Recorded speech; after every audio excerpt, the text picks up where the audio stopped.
মোবারক জানাচ্ছি।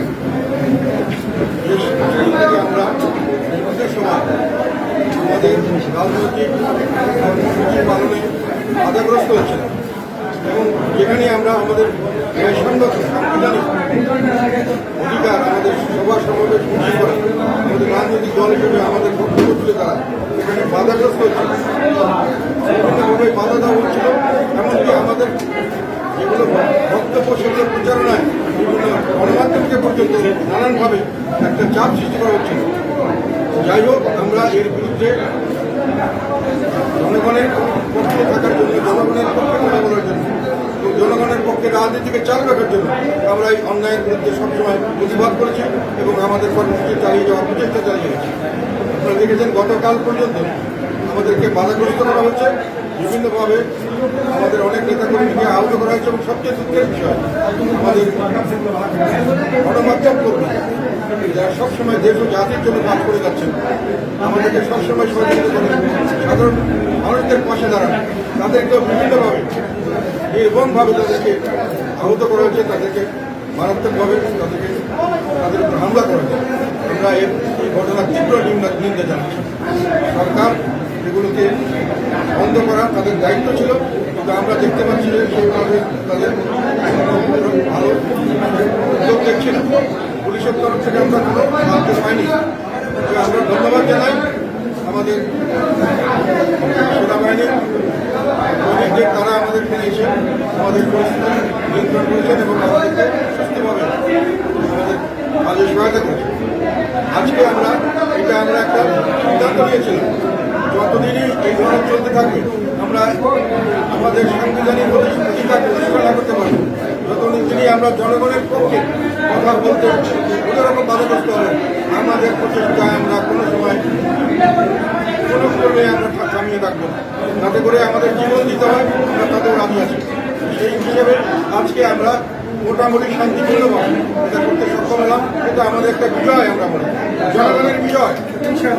এবং আমি একই সঙ্গে মনে করি যে ফেসিবাদের এটা একটা পরাজয়। প্রথম পরাজয় হলো এই ফেসিবাদ, নতুন যে ফেসিবাদ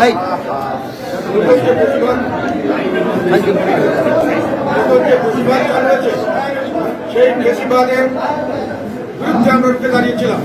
সেই যুদ্ধে আমরা আজকে সর্বপ্রথম আমরা জয়লাভ করলাম। ফেসিবাদ প্রথম অত্যন্ত দুঃখের বিষয়।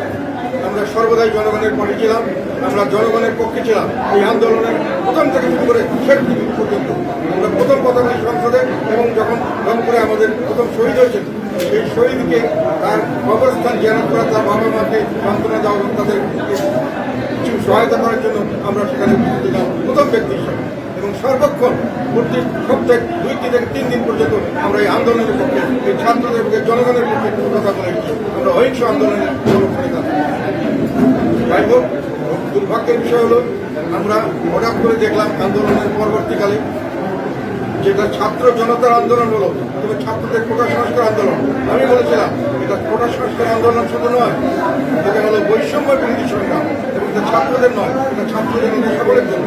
এই বৈষম্যের বিরুদ্ধে আমরা দাঁড়িয়েছিলাম এবং সেই বৈষম্যের বিরুদ্ধে আমরা যখন জয়লাভ করলাম, কিছুদিন পরে হঠাৎ দেখা গেল আমাদের সেই সার্বজনীন জয়, যেখানে সারা বাংলাদেশের 99% লোক সেখানে অংশগ্রহণ করেছিল, যার কারণে এই জয়টি করা সম্ভব হয়েছে।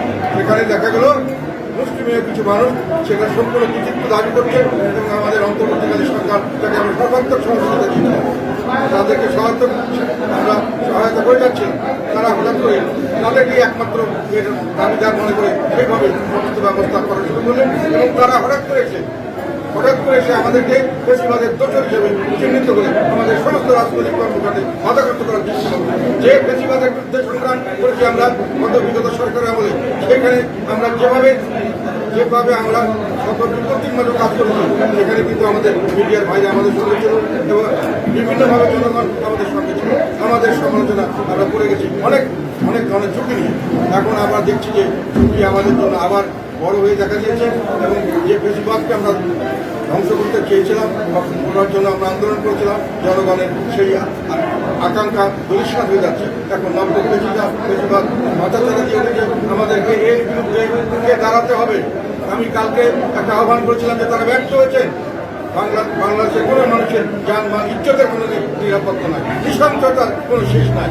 মানুষের কতটুকু নৃশংসতা হতে পারে তার এখনকার পরিস্থিতি না দেখে বিকাশিত। মানুষকে কতভাবে হত্যা করা হতে পারে, মহিলাদের কতভাবে বেজ্জিত করা হতে পারে। বাংলাদেশের মানুষকে সব জন্তু জানোয়ারের মতো বানিয়ে ফেলা হচ্ছে এখন বর্তমান পরিস্থিতি। আমরা মনে করি যে এর থেকে আমাদের পরিত্রাণ পেতে হবে। আমি কালকে ঘোষণা দিয়েছিলাম, আপনারা ব্যর্থ হয়েছেন, এখন অন্য কাউকে দিলে আমার মনে হয় জনগণ শান্তি পাবে। সামনের দিকে আরো বড় দুর্দিন আসছে। আমি এটা বারংবার বলছি, আমেরিকার সরকার থেকে যে ধরনের ইঙ্গিত আমরা পেয়েছি, সেখানে আমি মনে করি বাংলাদেশের জন্য একটা ভয়াবহ দুর্যোগ আসতে পারে তাদের তরফ থেকে। আমাদের আইন সব বন্ধ হয়ে যেতে পারে। আমরা আমেরিকা ইউরোপ এসব থেকে আমরা এক্সপোর্ট করে আয় করি, আমরা খরচ করি চায়না এবং ভারত থেকে। আমাদের চালটা পর্যন্ত এখন আমরা সম্পূর্ণভাবে আমরা সরাসরি নই, আমাদেরকে বাইরে থেকে চাল আনতে হয়। সেই কারণে আমাদের অর্থের প্রয়োজন। কিন্তু যদি কোনো ক্রমে আমাদের এই অর্থের শুধু সবচেয়ে যদি কম শাস্তি আমাদের মূলক ব্যবস্থা গ্রহণ করা হয় আমেরিকার তরফ থেকে, ব্যবসা বাণিজ্য বন্ধ করে দিলে আমাদের আয় ইনকাম কমে যাবে। এমনকি আমাদের রেমিটেন্সও বেশিরভাগ সেগুলো বাইরে আমেরিকা থেকে, সেগুলো বন্ধ হয়ে যাবে। এবং মিডল ইস্টে যদি আমেরিকার প্রেশার সৃষ্টি করে যে এখানে জঙ্গি কাজকর্ম হচ্ছে, এখানে তাদেরকে জঙ্গি সহায়তা করা যাবে না, অর্থ সহায়তা করা যাবে না, তাহলে হয়তো মিডল ইস্টও আমাদেরকে এই প্রবাসী আয় থেকে বঞ্চিত করার অবস্থা সৃষ্টি হতে পারে। এই অবস্থায় আমরা যেটা দেখতে পাচ্ছি, সরকার প্রবলভাবে বলছেন আমরা জঙ্গিবাদ নই, এবং আমাদের পূর্ববর্তী বেশ কিছুদিন আগের থেকে আমরা জঙ্গিবাদকে মোকাবেলা করেছি, আমাদের দেশ জঙ্গিবাদকে মোকাবেলা করেছে। সরকার স্বীকার করেছেন যে গত সরকারের আমলে যতই তাদের ফেসিবাদ বলি যাই আমরা দুর্নাম দিয়ে থাকি, জঙ্গিবাদের বিরুদ্ধে তারা অবস্থান নিয়েছিলেন এবং সরকার বলছে তারা সফলভাবে করেছিলেন। সরকারের এই স্বীকারের সঙ্গে আরেকটি জিনিস বেরিয়ে আসে, সেটা হলো যে সরকার যে একদিন বলছিলেন ফেসিবাদ বিরোধীরাই শুধু দেশপ্রেমী এবং ফেসিবাদের পক্ষে যারা এবং ফেসিবাদের দোষর যারা, তারা হলো দেশের শত্রু। এসবে তাদের যে মূল্যায়ন, এখন যদি আমরা ধরে নিই ফেসিবাদের শত্রু হল জঙ্গি গোষ্ঠী, ইসলামিক জঙ্গি যাদেরকে বলা হয় সন্ত্রাসী গোষ্ঠী আইএসআই, ওদেরকে যদি বলা হয় তাহলে তারা গত সরকারের বিপক্ষে ছিলেন এবং এখনো তারা গত সরকারের বিপক্ষেই আছেন। তারা ফেসিবাদের বিপক্ষে। এখন সরকারের কথাই মনে হয় যে তারা ফেসিবাদের বিপক্ষে হলে যদি দেশপ্রেমিক হয়, তাহলে এরাও কি দেশপ্রেমী? তাহলে কি সত্যিকার অর্থে সরকার এই জঙ্গিবাদের সমর্থক? তাদের কথাকে তো এরকম ঘুরে আসে। এই জন্য আমি মনে করি যে আমাদের এই সব বিষয় নিয়ে সামনের দিকে যেহেতু আমি কথা বলছি, আমরা আরও কথা বলবো। এখন আমি যেহেতু কথা বলা শুরু করেছি, আজকে আমার বিরুদ্ধে একটা দুর্নীতির অভিযোগ দেওয়া হয়। সেটা 2018 সালে যখন এরশাদ ছিলেন আমাদের দেশের প্রেসিডেন্ট, তৎকালীন সময়ে আমি নাকি অনেক দুর্নীতি করেছি। আমার ক্ষমতা তখন এরশাদ সাহেবের হাতে ছিল, এবং যেগুলো কথা বলা হয়েছে এগুলো কোনো সংশ্লিষ্টতা কিছু ছিল না। আমার আমি কখন এমপি ছিলাম, এমপিদেরকে গম যা বিতরণ করা হয় এগুলোর জন্য দায়িত্ব থাকে পিএনও এবং যারা ওখানকার অফিসার, এবং আমাদের লোক যারা করবে, যাই করে থাকবে, আমাদের লোকরা যে লোকই করে থাকে তাদের দায়িত্ব থাকে তাদেরকে কাজটা বুঝিয়ে দেওয়া। আমাদের এখানে এমপিদের পাচ্ছেন, তথাপি এই সমস্ত কথা বলে আমাদেরকে মুখ বন্ধ করার জন্য এরশাদ সাহেবকে দুর্নীতির মামলা দেওয়া হয়েছিল, এরশাদ সাহেবকে খুনের মামলা দেওয়া হয়েছিল, আমাকে দুর্নীতির মামলা দেওয়া হয়েছে, আমাকে খুনের মামলা দেওয়া হয়েছে। আল্লাহর রহমতে এরশাদ সাহেব যে নির্বাচনে কোনোদিন পরাজিত হন নাই, কোনোদিন ওনাকে ঠেকাতে পারে নাই। ইনশাআল্লাহ আমি মনে করি একটা সময় এসে জাতীয় পার্টি ঘুরে দাঁড়ানো এবং জাতীয় পার্টির এই বিরুদ্ধে যে ষড়যন্ত্রমূলক তাদেরকে বিভিন্নভাবে অপদস্থ করার চেষ্টা করেছে, তাদেরকে ধ্বংস করার চেষ্টা করেছে, এই ধাক্কা থেকে জাতীয় পার্টি কিন্তু সামনের দিকে এগিয়ে যাবে। এবং আরো আমি মনে করি সামনে আমাদের সুদিন আসছে, জনগণ আমাদের দিকে তাকিয়ে আছে, জনগণ আমাদের কথা শুনতে চায়, জনগণ আমাদের রাজনীতি দেখতে চায়, জনগণ চায় এই বেশিরভাগ থেকে কিভাবে মুক্তি পাওয়া যায়।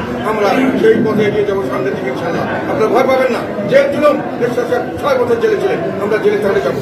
আমরা যদি আমাদের ফাঁসি দিয়ে দিবে, আমাদের যা ইচ্ছা থাকবে। আল্লাহর রহমতে এরশাদ সাহেবকে কালিমা মুক্ত করতে পারে নাই। ওনাকে যে দুর্নীতির মামলা দিয়েছে জনগণ গ্রহণ করে নাই, ওনাকে ফাঁসির মামলা দিয়েছে জনগণ গ্রহণ করে নাই।